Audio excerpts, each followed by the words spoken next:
Good morning friends. જો સવારના પોરમાં ભેંસો અને ગાયો ચરાવવા માટે દાદા નીકળી પડ્યા છે વાડી વિસ્તારમાં.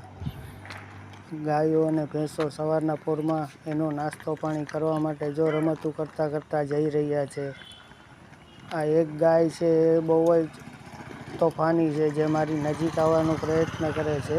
આપણે એને કંઈ વાંધો નહીં, એના ચહેરા ઉપર માથા ઉપર હાથ ધરી શાંતિથી એને રજા આપશું ને આગળ ચાલશું.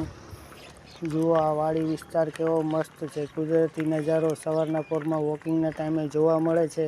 તો સામેથી એક દાદા પણ આવે છે ધીરે ધીરે. હવે એ મારી બાજુમાં આવે છે અને એને પૂછીએ છીએ કે એનું ધ્યાન રાખવું પડે. હા, કઈ બાજુ અત્યારે આમ સારું સારું રતનપર બાજુ. હે રતનપર બાજુ ને? હા, ના અહીંયા છે બાપા સીતા.